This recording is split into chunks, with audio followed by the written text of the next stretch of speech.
mopogore opogore e apisi no ero mano mar jagoro mongirore weche mag takwe ma pacho ka en migosi Raymond Omolo anyata bade no ero mabende neno ni ngima oganda go eko mabende kale midhiero mopogore opogore nyal jol kendo nyal res anyato gisebedo ka gichwalo chenro mopogore opogore kotende koda jolo mond liete mabende gisebedo ka gero ne udi koni kod kocha okang'eyo koda chenro no ero pod dhi nyime Peterlis ka thuolo mondo meeting duondi imose oganda jokanyanam to usechopo kare kanye kod chenro makit kod magi. Erokamano ahinya Justus nyikwara mogi amor kabisa mar duogo Kala TV ka odiochieng' ma kawuono kendo mondo watwag kendo wagoy mbaka e wach mar weche mag piny kaka piny dhi. Exactly. Nitie weche mang'eny gimwatimo program mar PS Raymond Omolo mar jolo mond liete mabe nachiel kuom gimwatimo saidi.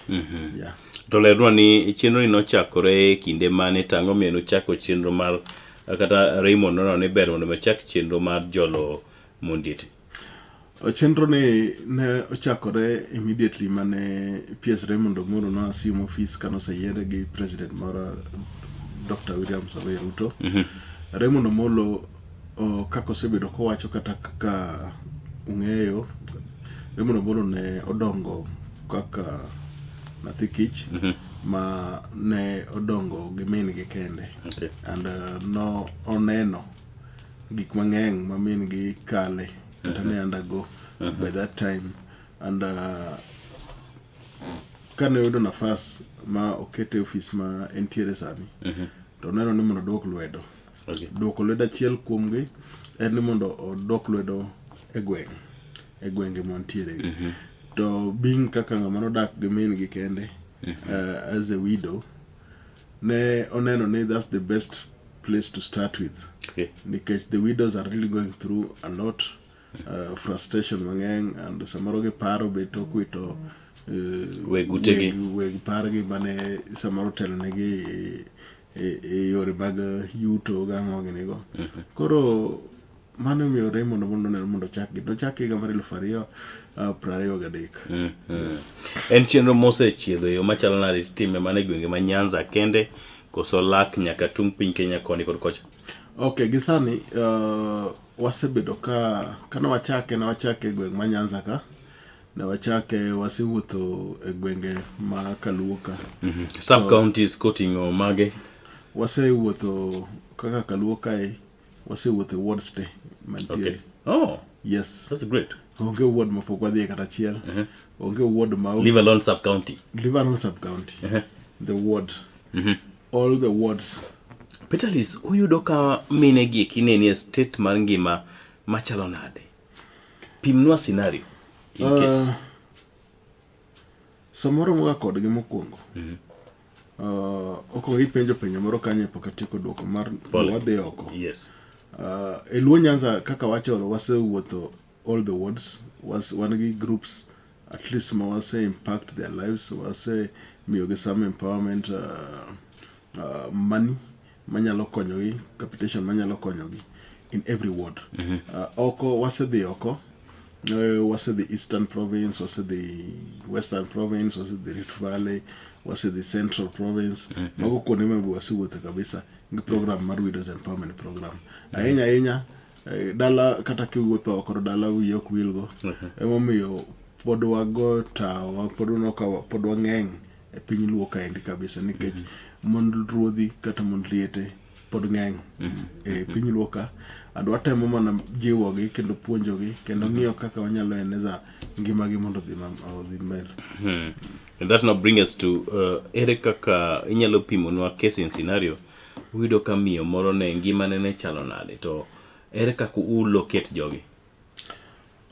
Gima timore maduong' kata kaka walocate gi at first kane wachako ne beto tek nikech ne wadwa ni warom gi widows mantiere group. Sama gine group romo kodgi yot. Nitie widows groups. Nikech it's not easy to go around looking for widows to is Achiel just a kachiel, widow yeah. bed kete matek matin but ka gine group kendo konyo gi yot Okay. koro we identify widow groups kamane kaka nochako but sani we have quite a lot. Okay. We have so many widow groups mang'eny mapok oromogo koro samoro mo kod widow groups gi we teach them. Okay. We plan for a day, mostly on weekends. We come, we talk, we teach them issues to do with financial discipline and also empowerment. Gik magetimo, they tell us the activities magetimo group. Then we boost them on that.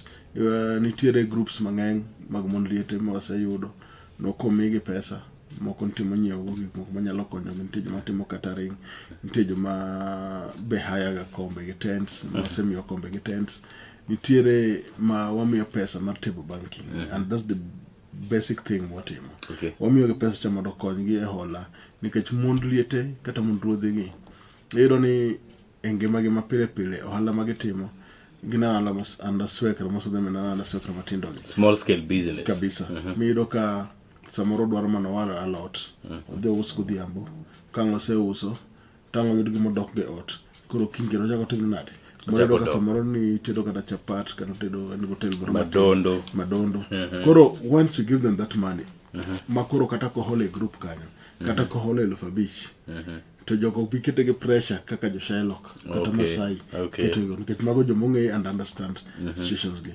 nitiere be individual widows ma from the groups mwaseyudo nitiere there's a widow noro mogo seme actually there's a nitiere mano kwayo ne ot wacho ni anto odarach but nitiere wadwa moro ka makamo dake sani dak chalo manga dak ite owacho ni mare rach lakini mar neighbor neno is worse than mare. Worse than that. Koro it catched our attention. Mo jatelo no ramu ngisani mondo wadhi we check on that house. Kan wadhi adir no ido ka ochung mana yiende kama. No timoni assessment. Yes. We always do that. To ido ko bayo magitanda ruwa.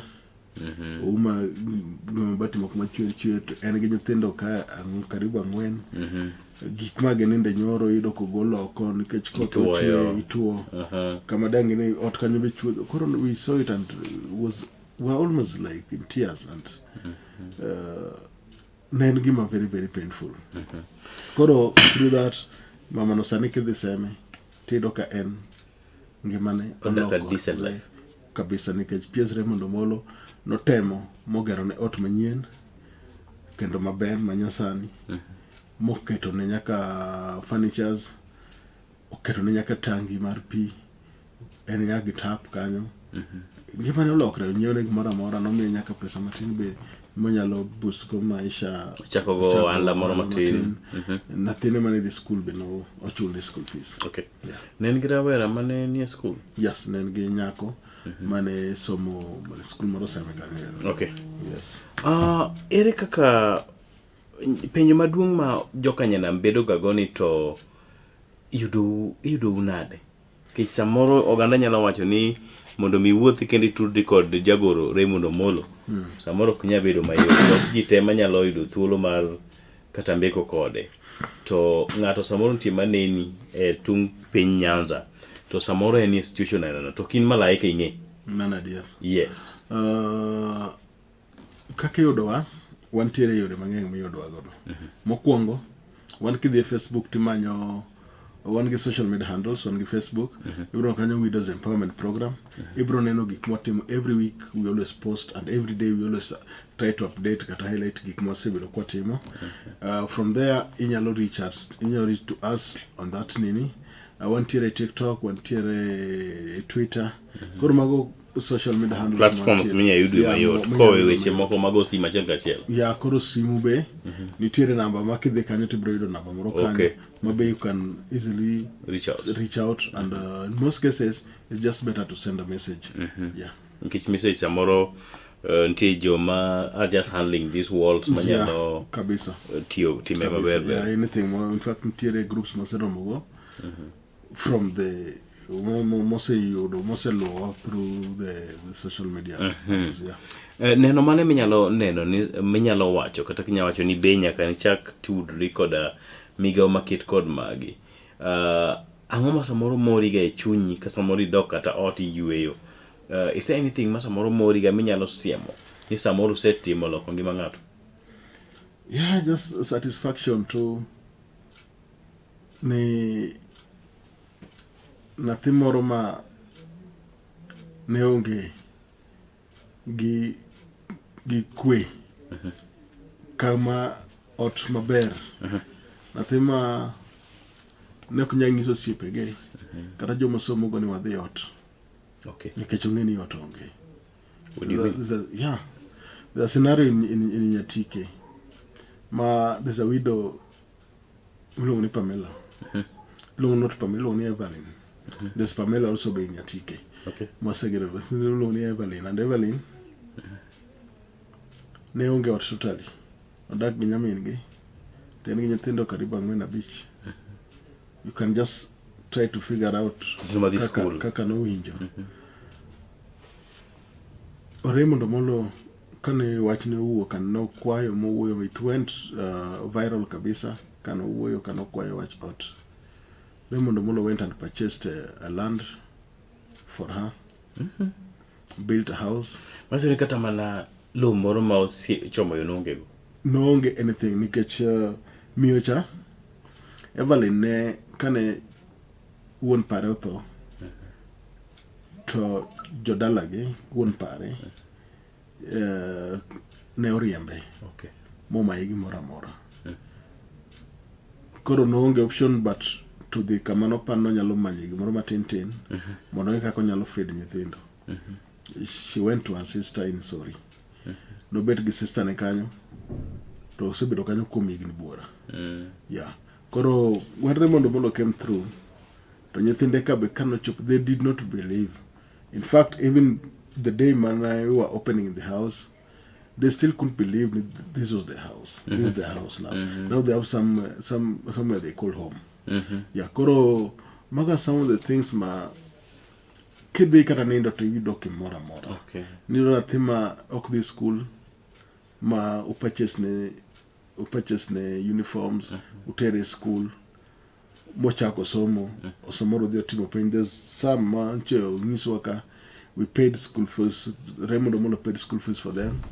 They are orphans, and luckily enough, they karibu around 4 out of the 5 mano wachulu in one widow group ne oido B+ and above. The other one oido C+, and their mothers called back and said, without you nyithinda gi doko, nathina ndoko so doko timo penj, moro be rango nero kamano, moko be nyithindo ge mago simo kendgi, and that's the satisfaction I think mawayudo and mawabedo go gi mor ka wadok nindo kata ka wantiere to wachno at least someone somewhere is happy because of what Raymond Omolo has done. Yeah. Giving a scenario market kod mano, ibe king'iyo ngimani kata higni machon kane ibi donge kor gweng', ang'ino kinyago kori ni bi wuok e familia moro ma samoro noseloso chon. Ma be nachiel kuom gigo kuma samoro mulo chunyu seche ma utimo this charitable activities, momiyo wacho ni ng'ato kik kal e hali mana kale be. Yeah, it's true, nikech generally we always most of us, we come from humble grounds. Correct. And we just need to always appreciate and thank God for everything. And samabe nyasaye temo gwedhi matin. You don't need to go out there to just stamp to people, because there's nothing special masamoro one tier ago. It's just by God's favor. Yeah, and God's grace, momio gigitetimore. Koro we just need to see kapuning at a problem moro kadeshida moro. We see ourselves in that problem. Or in that situation. Koro manakaka hospital be. Inyalo wuok sane dhi hospital kinge ni tuo. Samoro kichopo kacha tene no ng'ato ng'is ng'ato ni karano katuo. Yeah, koro kamane kaka pinyen. Inyalo gal ni samoro ine maisha marach kabisa. To samoro kichaki neno mar wadu mana kaka mapimo ni cha. Yes. Iro kama wadu koro is much more worse. Koro we always need to thank God for everything. kimoro ma Nyasaye timonwa, and you need to watch, is always green on the other side. It looks green on the other side. Yes, unless it's a unless it's a Koro man situation ma kikwa timno kunade. Kikwa bedo ni koridwa pakori karida gokori. Yeah, nikech gik matimre gi tegin mana through ng'wono mar Nyasaye. Peterlis, koth nochako go jowa gi kanye momiyo samoro ng'eny oganda wa oyudre e situation maket kod ma en mana negligence mar jomo nego bedni kata piny owacho onego bedni jolo oganda koso ang'o momiyo oganda wa yudre situation aina gi ng'eny gi to ere kaka wanyalo geng'o gi? Gima timore maduong' sana wan kaka oganda joluo.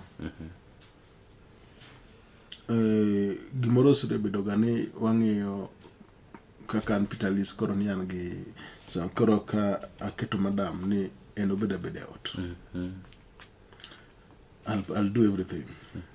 Sama kete kamano ni I'm provide gimoro amora. En koro en housewife. En housewife. Mano gima changia maduong' kabisa. Reason, you never know anything nyatimore na. Yes. And if it happens, winjo kiwacho ni dala ni debed ni jaduong' ni ntiere, dine oken kaka ntiere no. Correct. Nikech most of our women ne oko donjo e gik moko manyalo timo kaka ohala kata tije nikech ne gin wuon pargi nitie. Bro timo gimoro amora. Koro anyalo mana imiza yudo ka koro gichako timo gigi to ka wuon pargi osewito ngima nikech life must move on, and nyithindo nyaka puonji, chiemo ji nyaka chiem, weche mag osuptal, maisha nyaka dhi mbele. Koro yudo ka samoro kibet kacha to dwe achiel, dwe ariyo, dwe adek, gik moko mantie madong' matin. Koro yudo ka there's no one will, in fact actually isechako mibiro fail ni koro in lonely. Koro bro nono wachak uso mandas e dhoranga jaka. To gima ne pok notimo chakre nyaka ne kete odno. Yes. Koro kodo chako puonjore. It has to come with challenges. But kaponi wapuonjo jowa kata jowa gi chako timo ohala sama pod wambe wangima. Nyiso kata ka gimoro timore na to pod bro yudo kaka at least do nyalo yudo matek matin, but ok bedo matek kaka ng'at ma ne ok otimo gimoro amora kaka dwa chako timo sama onge. To ing'eni iwacho bende ni gimoro amora kitimo Peterlis to samoro ibe nyaka ibed jachuny eka inyalo timo gimoro. Okwan gi jatelo achiel. Raymond is not the only leader ma wantiere go e pacho ka. Tiro kan tim mang'eny to samoro gin pod ok gichiwre mondo be gitim gik moko aina gi eki. Chuny maket kod ma, what you do comment on this, and ang'o minyalo wacho ne jowa mamoko mbe samoro lwetgi moro mo? Gima nyalo wacho, iwacho ga samoro ni kutoa ni moyo si utajiri. Mano gima wacho gi en Kiswahili word. Golo en chuny. Ni mang'eny ma in go. Nitiere joma nigi mang'eny kabisa moingo PS Raymond Omolo. Nitiere joma nigi office madongo moingo mare. But chuny ma Nyasaye nomiyo PS Raymond Omolo mar mondo mi create or make an impact in the lives of so many people in Kenya, especially in this our region mar Luo Nyanza. En chuny ma wanogo na Nyasaye kamano. Kendo wajiwe ni mondo omed bedogo. Nikech there's so many families, there's so many people, there's so many young men and young people ma at least have made a step because of Raymond Omolo in their lives. Nitiere Raymond Omolo stimo gik mang'eny kabisa, and we thank him for that. Chuny mene gono ok ng'is ni ong'engo. En mana kujitolea. En mana neno shida mar ng'ato tidonje. En mana coming through sama ng'ato ni matek, and that's what Raymond Omolo is. Kopogore koda kony mabiro sebedi kikonyo go mond liete. To in mond liete kende ma samoro konyo koso nyaka chuo ruodhi kata chuo liete be ujolo? Who stretch to what limit? Okay, Widows Empowerment Program Kenya way with widows one deal mana gi mond liete gi nyithikie. Okay. Nikech automatically sama chiliel ni kanyo obro wuoyo ga not only weche ge but obro wuoyo weche nathine. Sama wachulo nathi school fees mano wakonyo nathino. Sama watero gi kaka nitiere program manche gi dhi Tomboya nitiere students mang'eny kabisa Tombo ema be Tombo ema be Yes. mane somo wach German language. yes no wawinje dweche moko mokalo Yes. last year. Yes, Nanchako last year. They're doing their final exam. I think there's an exam which is going on now. Again, Raymond Omolo wasemiyo kaka Widows Empowerment Program wasemiyo ji kipande. Okay. Mang'eny kabisa. Done it in Kisumu East, done it in Kisumu West, we've done it in Sori. What do you mean? Yeah. Manyiso nitie mine moko mar samoro at that age gionge gi obok mag ma identify gi koso. Yeah, it's true. Wachopo kanyo Nitiere mine moko because we have their data. Okay. Why don't you moko ma ne onge kitambulisho? Sama ginde kono watu moko bro missing. Ngini mine nigi challenges mang'eny wayudo kitambulisho. Okay. Nitiere moko ma be nowito kitambulisho margi nolal negi. Koro ne waneno it was nice and it was in order mondo wa arrange mondo wang'e kaka ginyalo yudo kitambulisho. Mano ne watime Migori, watime Homa Bay, wasetime Kisumu ka. And koro mano ok dhi only for mine nikech sama waketo gino kanyo to yudo ka ji te. Okay. Ni kanyo. Okata cross. And kaka odiochieng' makiny in Kisumu East nitiere joma ne okawo kitambulisho Akado Polytechnic kod Nyamasani Market Center. Wadwa ni gibi collect their IDs oseduogo tomorrow. Okay. Yes, there's a program about maringo but I think kaka nyalo chako mpangilio no. Wadwa ni sama gikawo kipande no to jo kura kabeni kacha to register kura. So that's something I think we want to do tomorrow. What is the importance of that? Kopogore kod ID konyo gi e weche gi mapile mar ngima. Nitie gima ugeto kod gi weche ombulu? Generally, okay, Kenya kai idwaro pach jite. And decision making kikawo kipande, kikawo kura bro konyo a decision making. In all these things, one was support serikal. Okay.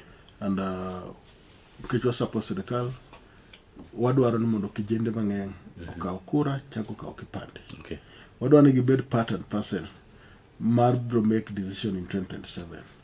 Nikech 2027 one wadhi gi President William Samoei Ruto. And Mano is our candidate as a member mar UDA. And again, I'm happy with the broad-based arrangement mar UDA and ODM. Nikech koro neno kokelo stability e piny mar Kenya ka. And kaka Luo Nyanza, nitiere a lot of benefits mwaseyudo in this broad-based arrangement. Nitiere a lot of things mapok nwaneno chakre ne los Kenya. Okay. And because of that, I can urge our people, we need to rally behind President William Samoei Ruto and support him, and also rally behind brother Dr. Burudinga in the broad-based arrangement. Mondo wa support gi. Mondo penywa mondo ngi wayud kaka nyalo dongore. Nitiere gik mang'eny ma, for example, Tarik Prario president is coming again to Kisumu. Mondo o commission watch SGR. It's something the previous regimes, the past regimes, especially mar Uhuru Kenyatta, ne neglect kabisa kendo nong'eyo ni mpangilio mar SGR nonego bi machop Kisumu ka. But what did he do? Nokawe to we puothe Naivasha. Ni neglecting this other region. Niso na gidwaro mondo koni obeda ni en underdeveloped all the time. Okay. And samagino bro biro gindara milo ne loso mar Mau Summit Rironira. Eroni Mau Summit Roadcha. Kidwa ng'eyo joma ndara no ose claim their lives. Okay. Most of them ginogandowa ma Kaluoka, gima Western. Kibro dhi e gweng' ka gweng' tek mondo yud kata ng'ato achiel ma nowito ngimane e ginene e ndara no ero. Koro sama president timono gigi eki nchi maneno gima timo Russia mokete level 6, the elevation of the yes Jaramogi en gima nonego bed no setim chon, but because of politics ineno ka wan idwaro ni watimre kunade. Koro ananyalo mana urge jowa, we need to support President William Ruto, we need to stand with him, and we need to vote for him again in 2027. Yeah. Ineno ka lek no ero en mano manyalo biro chopo mapiyo piyo kotenore kod dwaro ma untiego ni koso ntie andonge moko ma samoro winjire koro ket motegno. Lek mar president bedo president 2027 and it's something which is going to be a reality again, and it's something for the first time I think this region will be in celebratory mood after August 2027 as part of the government. Okay. One thing I can assure everyone, because of what the president has done. Onyalo bedo ni en kamano nikech samoro Raymond Omolo osiepu ondosonu kamoro unyalo wuothogo to oganda moko bentie samoro mabende gwenyere mana gi pado. Okay, and I support president before election. When Raymond Omolo ne poko year office. Yeah. Koro it is not just that way. Sani in office, president in office, Raymond Omolo ne kacha. Not only Raymond Omolo ne no kanege ka PS Oluga. Yes. And there were around 25 PSS who were there. Yes, and physically. Homecoming Mare. Tiroka Oluga ne kanyo, one gi CS Wandai, one gi John Badi, one gi kineno kanyo oro atandi sama tandi choket budget chair. Ntie gik mang'eny. Koro jogi, there are so many leaders. And I think ngato timo korka kore. Osetimo maber machalo nade ahinya tineno ni gwengewa opogi maber. Iwinjo ka ne nitie kwayo mane oket kod jood bura mar Arieda. Migosi Paul Otiende Amollo ni kaber to wimo beda kar chung'o bura kien, Asembo beda kar chung'o bura kien, wards wa kata sub locations wa. Sani nyocha winjo ni kata mana Kisumu East kuonde gintie mosa ng'ingi kendo keti makare. Ineno ka magi gin tich madhi nyime yo machalo nade? Gima timore maduong' ma I think ma chomore gi office mar PS Raymond Omolo en pogo loch gwengegi. The devolved governance. Yes. Gima anyalo wacho ni, for example, where I come from, we've been given a location. Okay. Under Kenya mar PS Raymond Omolo. Nitiere in Kolwa East, in Kisumu East in general. We've got 9 sub-locations new in Kisumu East. And we've got 5 locations. But it's something we need to be proud of. Yes. Because gingiki mwasebiro kwa dwaroga. Mane kuma gwenge moko ni kunya giri nitiere konya manche gine kanyo nitiere Manyatabi, nitiere Kasule madhi bedo location again. Okay. Iwinjo. Koro sama gige timore, to nyiso ni services are coming closer to the people. Okay. Koro keto tich mayot. And mano is one of the best ways the government nyalo articulate go issues gi kata gik magidwa timo. On issues of kamabedo karod bura kaka let's say constituency, mano en mandate mar IBC. I think IBC is independent and kanya okanyal wuoyo gin ma at their own right time gibroneno kaka gidefine kaka giginene gipogi. Yes. Kawadhi mana nyime kwatiyo gi sani kata saa koro odhi mapek kendo matek kabisa. Ogendo osebedo ka ywak kendo iringo kodgi koni kod kocha e kinde ma koro wachomo e giki mag yiero. Uringo Ogende Peterlis kendo bang' yiero tujwang'o gi ka pankech. Utimo kamano? Wacho ni waringo Ogende. Gima nyalo wacho? Yes. Iwinjo ka wacho ni immediately after election. Yes. Election was 2022. Yes. In 2023, no achako Widows Empowerment Program. Raymond Omolo chako Widows Empowerment Program. Okay. Listen, it is after election. After election. Nyaka sani it's still going on. Yeah. And give us sustainable. Nitiere Kenya Youth Transition by Raymond Omolo. Mabe noti chakore in 2024. Okay. Nitiere a lot of programs. Nitiere be mochakre 2023 mar sports. Ma nitiere sipna ma iluongo ni Mr. Odari.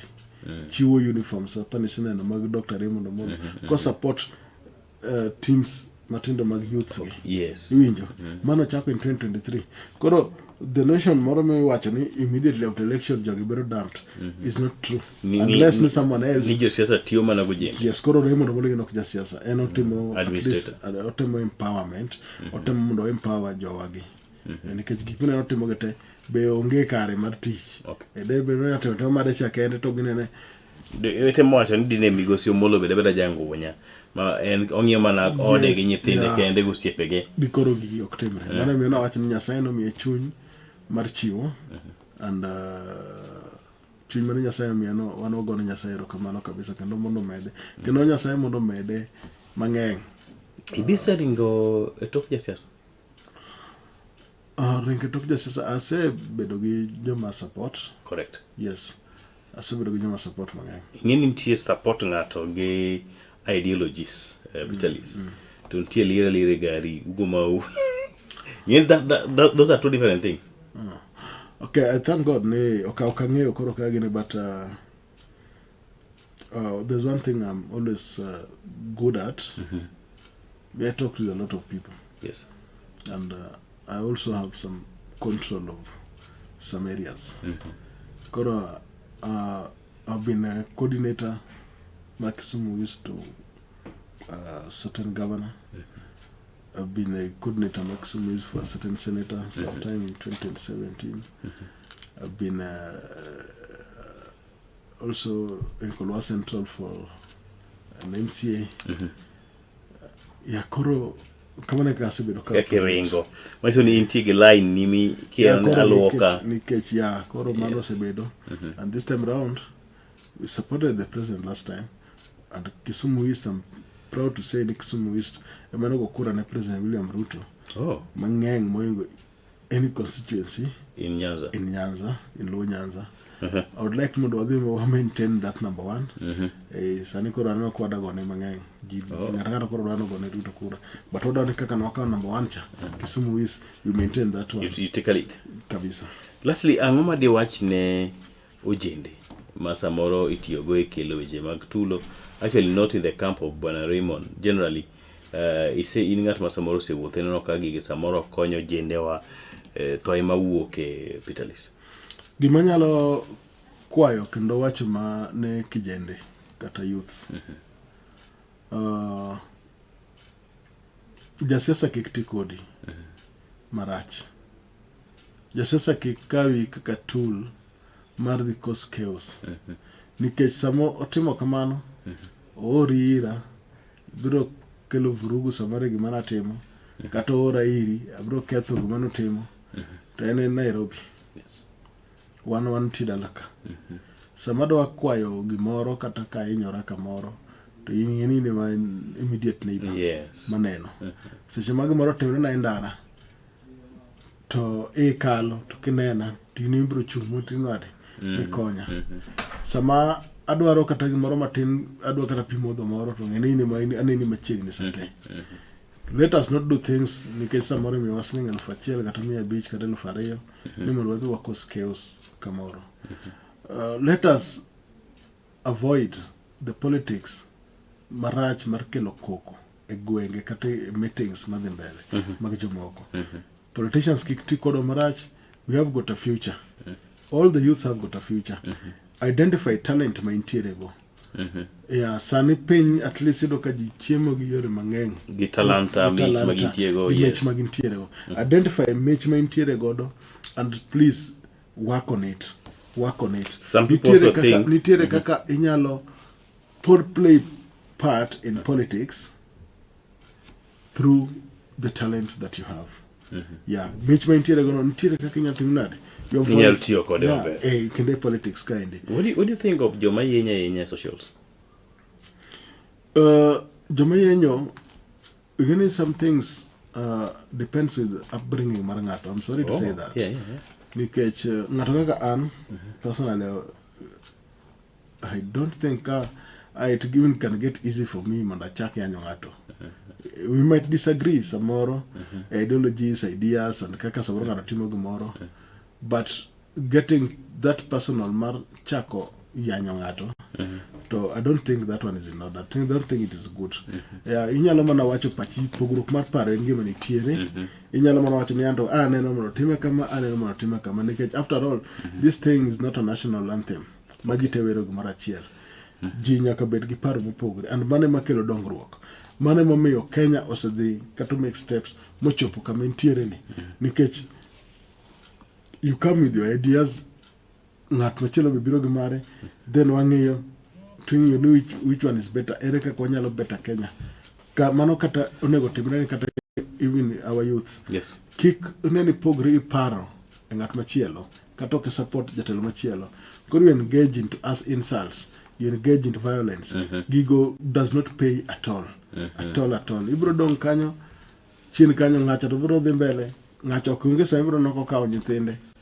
Ndara. Oyenyo timo tele. Ndara. Kata timango. Let us support siasa ma is healthy. That one is what I'm always for. Let us support healthy politics. Yeah. Peterlis kotieko migao mukedo kendo utingo malo ngima mon liete chenro magi masamuru nya wacho ni skoro uketo mbele kendo umiyo maino igani kendo kwadonje iga makiny. Okay, sasa marado gi mon liete gi wacho ne gidwaro mugre mondo molo in person. Okay, why? Yeah, gigombo neno nikech pok ne neno ng'atimo ng'aparo mon liete. Kenya ka pok ne neno ng'at ma paro mond liete. Mesero sebedu ga kojwangi. Yes. Giwacho kata gwenge kanyo onge ng'a wacho gan koro dar romo gimara neno mond liete makama. To muma to ndiko ni mond liete nyaka par. Okay. Mane something manie muma. Biblical. Koro Raymond bukatimo gini to gini no buogo minegi. Koro gigombo neno to ng'ani ng'at machanade. Gigombo nene at least Amoro ginene mane TV. Yes, ginene TV. Giwinje mane radio. To through that choir, last year, tarik 28, ne wan gi romo maduong' kabisa gi mond grube mag mond liete moingo 100. Ne warado godo Jaramogi Oginga University mantie Bondo. Ne wan kanyo gi PS Raymond Omolo, wantie gi Dr. Odinga, wantie kanyo gi CS Wandai Gini. Romo mano timre Bondo last year. Yes. Ne omiyo mine ka mijingo. For the first time they met the PS talked with them, and at least the PS no temo kendo mochako boost gi in their groups. Okay. Yeah, respective groups. Give some financial support. At least kendo gi konyore godo. Koro we saw it was that is our main agenda this year, and we want to do it across all these 4 counties. And I think the next one we are doing it in Migori. In the coming few weeks, I think we'll have a very huge meeting with all the widow groups in Migori. After that one, we'll go to the next one as advised with the PS. More make sure ni oromo gi jogete kaka negi dwaro kata negi kwayo. Okay. Erokamano nya Peterlis Ogendo kum ka thulo mari kendo Twak kod oganda jokanyana mokinyi maket kod maanya to kwang'iyo weche geko mag dongruok mabende migao motelo ne mabende igayo kod mano jagoro tendari to kwe mapacho ka eni migosi PS Raymond Omolo ka bende gisebedo ka gichiedho gi mond liete kata mond ruodhi e pacho ka endi kendo gijologi e olni gi kendo nigi imiyo gi gino ero mabende ginyalo timo mondo mi gidhir ngimagi mapile ka pile nyaka en mana bura mabende orite momiyo wacho ni wadwa kete gi kanyo kata yienge gi kanyo mondo mi wami migosi Peterlis thuolo mondo mi ochako ringi e achiel ariyo adek mabende omake koni kod kocha. Oteni mogik Peterlis kwatieko. Oteni mogik manyalo kwayo mokwongo mond ruodhi kata mond liete kamoro amora ma untiere kapok registers group temo register kaka group manywa e platforms ma wacho ka kaun gi group wabro temo matek kendo wabro lemo ne mondo wachop warom kodu. Otena kendo ne machielo kata wachna mogik ne oganda luo. This is the right time. Kika jomoko galwa kata ngiso weche moko moko winjori. Wang'eyo kama Raila Amolo Odinga kod President William Ruto winjruok mane giketo. Make sure kendo na support ni mondo wariwre kanyakla e bwo ji ariyogi mondo wa support gigo duto ma gitimo. Dongruok mabiro ka luo sani ng'eny, ok onego wawe mago. Onge haki mar ng'ato maber maingo dongruok mabiro negi. Kolos ndara maber kabisa, mano en haki maduong' kabisa, nikech koro inyalo nafas kaka inyalo ringo mayot, kinga piko, kida tero jatuo hospital, kida thidhi sikul. Mano is one of the best rights mwanyalo fight for. Issues to do with youth, akwayo President obiro gi initiatives mang'eny kabisa. I personally am happy ni nitiere around 10 youths ma niche o benefit wach nyota. And we need to try ni gik ma ineno serikal kelogi, youth apply. Yeah, when you apply, kiko kao gini mzaha. Wa apply uru mondo wang'e kaka wanyalo benefit e gigi ekite te. Mogik, oganda joluo, warali behind President William Samoei Ruto, wa support for the second term mondo wane maendeleo mang'eny e thurwa ka.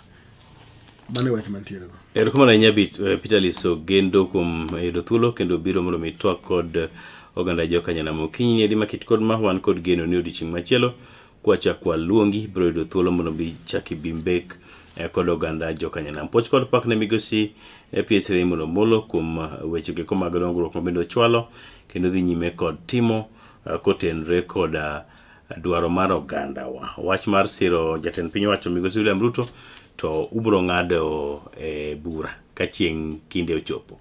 Wano ko yienwa nyisi ni sir ng'ama kama to ka thuolo biro chopo nyakoro mwajwang' ng'ad bura kotenre gi kaka iwinjo ka chunyo nyisi kata chunyo ng'ado ni bura ni ma maber. Wachako time kendo odiochieng' machielo. Nyasaye korito rita warad kinyo odiochieng' nero ma chieng' tich ariyo e chino ni eri market kod maendi sa 11 okinyi nyaka thuolo ni eri market kod ma iluongo ni just Sadoyo. Ubed kod odiochieng' maber, beduru kod Kala TV.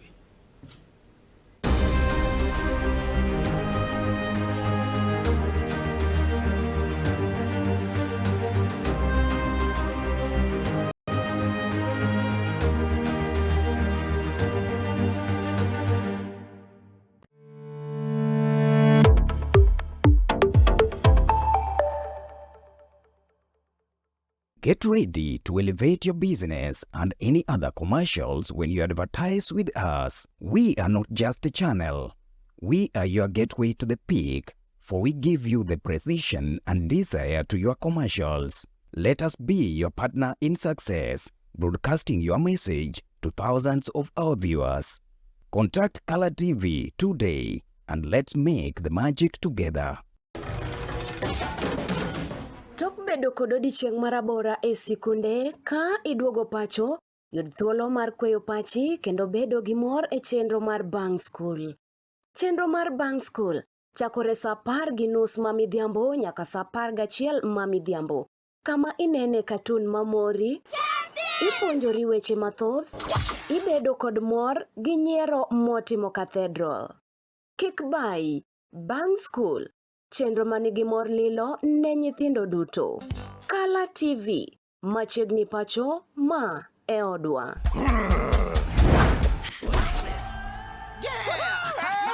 I've fallen and I can't get up.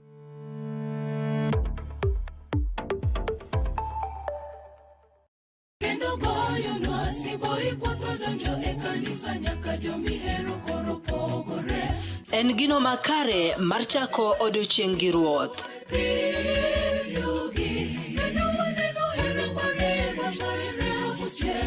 Ka igwedhori gi wendego mag pak masudi machiegni gi ruodhi.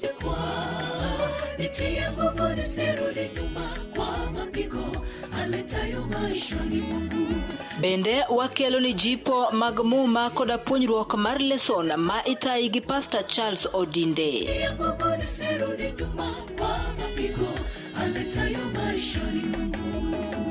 riwri koda an Brenda Agenyo Nyasuba Nyanam e chenro mar Sabato maler ngeso ka ngeso chakre sa 12 mar okinyi nyaka sa 3 okinyi to mana e wang jowi mar Kala TV nikech ma e odwa.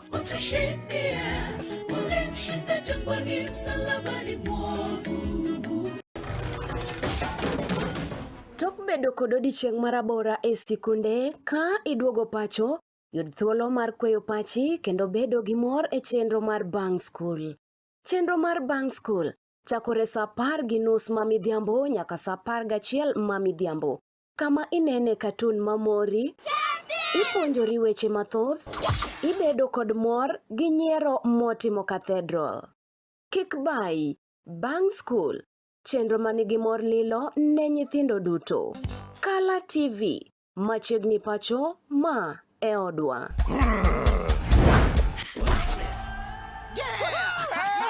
I've fallen and I can't get up.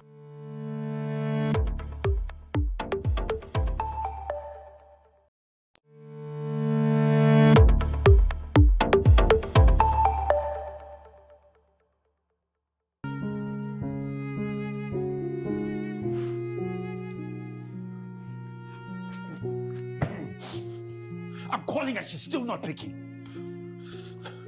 The phone is not even connecting. I am not going to take this lightly with her.